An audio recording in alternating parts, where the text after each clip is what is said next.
नमस्कार। आसान commerce classes में आपका स्वागत है।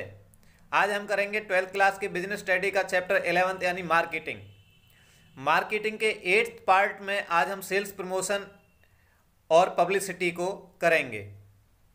आज के वीडियो में हम meaning, features, methods, merits and demerits of sales promotion, meaning, features and importance of publicity को करेंगे।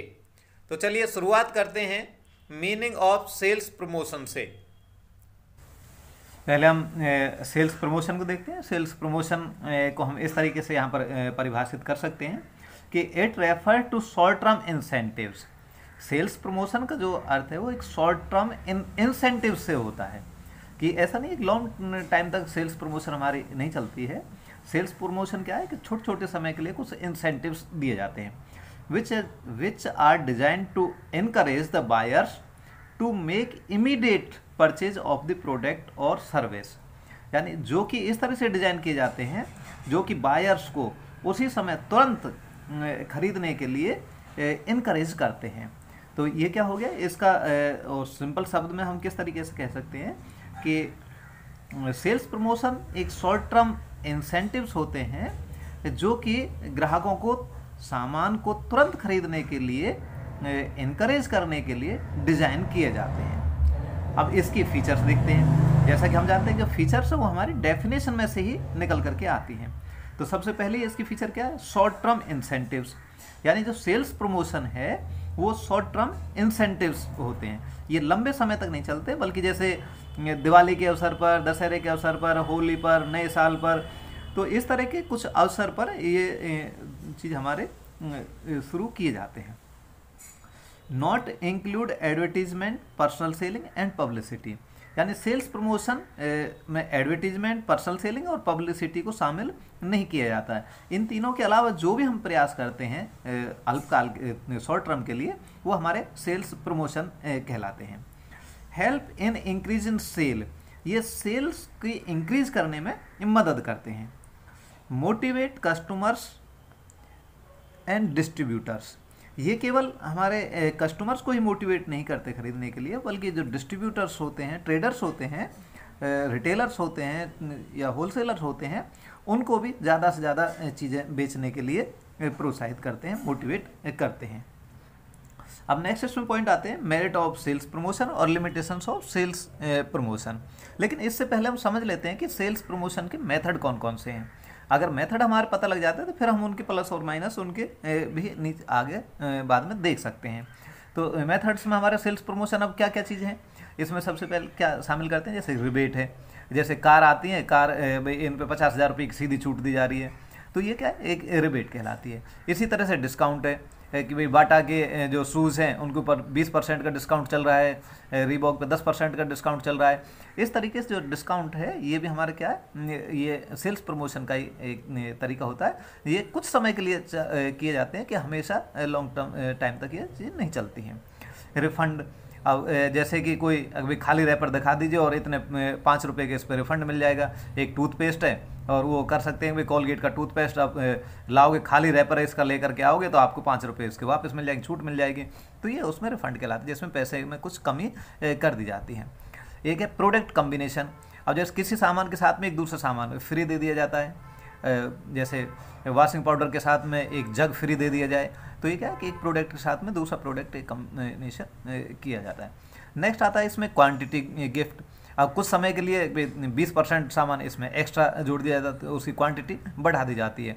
10% क्वांटिटी एक्स्ट्रा कर दी, 20% क्वांटिटी एक्स्ट्रा कर दी, तो ये भी हमारे क्या है सेल्स प्रमोशन के अंतर्गत शामिल होते हैं। इंस्टेंट ड्रॉ, यहाँ पर तुरंत वही एक ड्रॉ निकलवा लिया जाता है कि आप एक इसमें से पर्ची निकालिए और उसके तुरंत कि आपका क्या उसमें गिफ्ट निकल सकता है, कि उसी के अंदर भी कुछ पर्ची होती हैं, सामान के अंदर रखी होती हैं, तो उसमें कह सकते हैं कि आप इसमें निकाल के देखिए, हो सकता है कि आपको कुछ सामान इसमें निकल जाए। तो इंस्टेंट ड्रॉ भी होता है। दूसरा लक्की ड्रॉ। लक्की ड्रॉ में क्या है कि अपना एक जो फॉर्म है वो भरवा लिया जाता है, उसके ऊपर एक नंबर होता है जिसका एक कूपन वो ग्राहक को दे दिया जाता है और उसी नंबर से एक डेट दे दी जाती है कि इस डेट को इनका लक्की ड्रॉ निकाला जाएगा और इसमें एक बड़े अट्रैक्टिव प्राइजेज होंगे, तो उस तरह से उनका लक्की ड्रॉ निकाला जाता है। एक नेक्स्ट आता है हमारा फुल फाइनेंस। कई बार हम अपने ग्राहकों को सुविधा दे देते हैं कि इस पर 0% फाइनेंस पर आपको पूरा फाइनेंस होगा, आप किस्तों में उसकी पेमेंट कर सकते हैं। फ्री सैम्पलिंग, क्योंकि कुछ चीज़ें जो फ्री में बांटी जाती है, जैसे डॉक्टरों को दवाइयाँ हैं वो फ्री में दी जाती हैं, कुछ टीचर्स को जो बुक्स हैं वो फ्री में दी जाती हैं, जिससे कि उनके बारे में लोग अपने जो कस्टमर्स को, अपने स्टूडेंट्स को उनके बारे में बता सकें। नेक्स्ट कॉन्टेस्ट, इसमें ग्राहकों के बीच में एक सिंपल सा क्वेश्चन भेज करके कॉन्टेस्ट करा ली जाती है कि भाई ये क्वेश्चन है, आप जो भी पहले हमारे ऐसे क्वेश्चन भेजेंगे उनका लकी ड्रॉ निकाला जाएगा। तो इस तरह से कॉन्टेस्ट भी कराई जा सकती है, जिससे भी कुछ जो ग्राहक है वो सामान खरीदने के लिए अट्रैक्ट होते हैं। यूजेबल बेनिफिट्स, अब इसमें कुछ नंबर जो कूपन्स निकल सकते हैं, उसमें कुछ नंबर जोड़ करके एक नंबर बनाए जा सकते हैं कि भाई जो इतने नंबर बना लेगा उनको हम अलग से कुछ और बेनिफिट उसके मिल जाएंगे। या कुछ कूपन्स हैं कहीं से वो ग्राहकों को बांट दिए जाते हैं कि भाई आप ये कूपन दिखा करके इतने रुपये की छूट वहाँ से ले सकते हैं। या आपके पास में अगर इतने नंबर के इतने कूपन इकट्ठे हो जाते हैं तो आपको विदेश की यात्रा कराई जा सकती है, आपको इतने दिन का घूमने का पैकेज दिया जा सकता है। इस तरह से और बहुत सारे यूजेबल बेनिफिट्स इसके सेल्स प्रमोशन में हो सकते हैं। तो ये सारी चीज़ें हमारे क्या है, सेल्स प्रमोशन के अंतर्गत ये सारे मेथड्स हमारे शामिल होते हैं। अब क्वेश्चन ज़्यादातर जो पूछा जाता है मेथड सेल्स प्रमोशन में, आमतौर पर मेथड्स के बारे में ही ज़्यादा क्वेश्चन पूछते हैं, लेकिन साथ में इसकी मेरिट्स और डिमेरिट्स भी हमें जान लेनी जरूरी होती हैं। कि मेरिट्स क्या है सेल्स प्रमोशन की अटेंशन वैल्यू, कि ये ग्राहकों की एक बार को अट्रैक्ट करता है, उसको उनका ध्यान जाता है कि भाई देखिए क्या स्कीम आ रही है, कि इस सामान पर कोई स्कीम आई है क्या। अगर वो स्कीम आती है तो उसकी तरफ लोगों का ध्यान जाता है और एक बार लोग उसे खरीदने के लिए तैयार हो जाते हैं।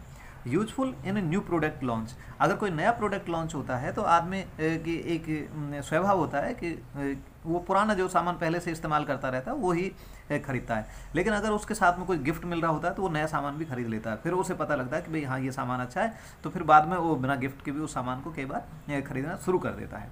Synergy in total promotion efforts, अब प्रमोशनल एफर्ट्स हमारे और भी होते हैं, जैसे कि सेल्स प्रमोशन के अलावा कि पर्सनल सेलिंग है, एडवर्टीजमेंट है, पब्लिसिटी है। अब अगर उसके साथ में कुछ सेल्स प्रमोशन भी हो जाती है तो ग्राहक को जो दुकानदार है जो पर्सनल सेलिंग में भी उसको उसके बारे में बता सकता है, देखिए इसके बाद में रिबेट आ रही है, आप इस चीज़ को खरीद लीजिए। तो इससे क्या है कि एक पर्सनल सेलिंग में भी एक मदद मिलती है पर्सनल सेलिंग के लिए भी दुकानदार को प्रमोशनल की वजह से। और इस चीज़ की एडवर्टीजमेंट भी कर सकते हैं कि देखिए इतनी चीज़ें इस फ्री मिल रही हैं, इसके अंदर ये चीज़ का डिस्काउंट है। तो एडवर्टीजमेंट के लिए भी एक हमें एक नया टॉपिक एक मिल जाता है। तो इस तरीके से जो एडवर्टीजमेंट का, पब्लिसिटी का और सेल्स प्रमोशन का, ये जब सारी चीज़ मिल जाती है तो उसका ज़्यादा इफेक्ट होता है, उसके रिजल्ट ज़्यादा बेहतर आते हैं। नेक्स्ट पॉइंट हमारा लिमिटेशन ऑफ सेल्स प्रमोशन। अब सेल्स प्रमोशन की कुछ कमियां, वो कमियां क्या हो सकती हैं, जैसे रिफ्लेक्ट क्राइसिस। अब रिफ्लेक्ट क्राइसिस में क्या है कि जैसे कोई सामान प्रोडक्ट है उसके बारे में ग्राहकों को ये आ सकता है कि शायद ये कंपनी का जो सामान है ये बिक नहीं रहा, इसलिए इसको इसके लिए स्कीम लेकर के आए हैं। इसी तरह स्पॉइल्स प्रोडक्ट इमेज, तो इससे क्या है प्रोडक्ट की इमेज भी कई बार ख़राब हो सकती है कि भाई ये सामान ख़राब होगा तभी इसीलिए इसको जो स्कीम में बेचा जा रहा है। तो इस तरीके से कई बार इसके सेल्स प्रमोशन की उल्टा रिफ्लेक्शन भी इसका पड़ जाता है, ग्राहकों के दिमाग में उसकी गलत छवि भी जा सकती है।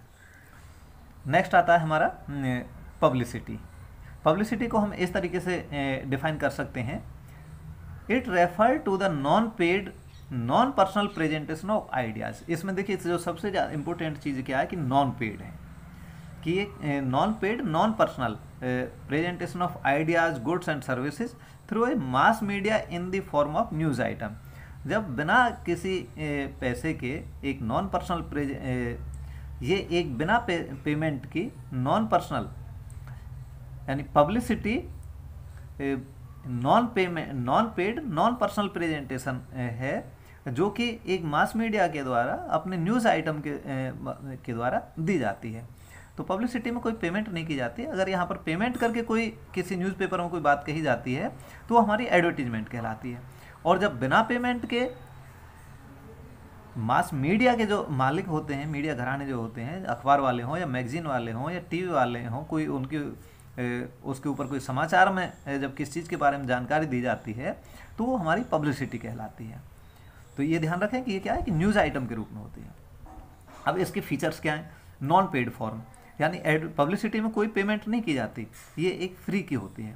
नॉन पर्सनल, ये बिल्कुल ही हमारे जैसे एडवर्टीजमेंट है नॉन पर्सनल है, इसी तरह से पब्लिसिटी भी नॉन पर्सनल होती है। न्यूज़ आइटम, ये पब्लिसिटी एक न्यूज़ आइटम के रूप में दी जाती है मैगजीन्स में या न्यूज़पेपर्स में। नॉट रिपीटेड, ये जैसे कि एडवर्टीजमेंट वो बार बार डेली या हर सप्ताह में, डेली दिन में कई बार दी जाती है, लेकिन ये रिपीटेड नहीं होती। पब्लिसिटी न्यूज़ आइटम एक आध बार ही वो चीज़ मैगजीन्स में दी जाती है। नॉट आइडेंटिफाइड स्पॉन्सर, इसमें एडवर्टीजमेंट की तरह समाज सूचना देने वाला कोई नहीं होता, यहाँ पर खुद जो मीडिया घराने होते हैं खुद जानकारी जुटाते हैं और वो जानकारी अपने पाठकों को जानकारी देते हैं। अब importance of the publicity, publicity की इम्पोर्टेंस क्या है? इम्पोर्टेंस टू द मैन्युफैक्चरर और importance to the customer, customer के लिए क्या इम्पोर्टेंस है और मैन्युफैक्चरर के लिए क्या इम्पोर्टेंस है। कॉस्ट लेस मीडिया प्रमोशन, देखिए फ्री की, इसमें कोई लागत नहीं लगती और फ्री में ही किसी की प्रमोशन हो जाती है, किसी सामान के बारे में मीडिया में उसकी प्रमोशन हो जाती है, लोग उसके बारे में जानकारी प्राप्त कर लेते हैं। एनहेंसिंग गुडविल, कि जब कोई पब्लिसिटी की जाती है, न्यूज़ में कोई चीज़ आती है तो उसके ऊपर ज़्यादा भरोसा किया जाता है, ग्राहक उसके बारे में ज़्यादा भरोसा करते हैं और उसकी गुडविल बढ़ती है। और नेक्स्ट है importance to the customer, enhancing customers confidence, इससे कस्टमर का कॉन्फिडेंस जो ज़्यादा बढ़ता है क्योंकि उसके ऊपर पब्लिसिटी के ऊपर ज़्यादा भरोसा किया जाता है बजाय कि एडवर्टीजमेंट की। इनहेंसिंग कस्टमर्स नॉलेज, इससे कस्टमर की जो नॉलेज है वो भी बढ़ती है क्योंकि इसमें प्रोडक्ट के बारे में उसकी सारी जो करेक्टरिस्टिक्स होती हैं, उसके प्लस माइनस सभी चीज़ें उसके बारे में बताई जाती हैं। तो इस तरीके से किसी भी प्रोडक्ट के बारे में कस्टमर की नॉलेज है जो वो ज़्यादा बढ़ती है। तो आज के लिए इतना ही, नमस्कार।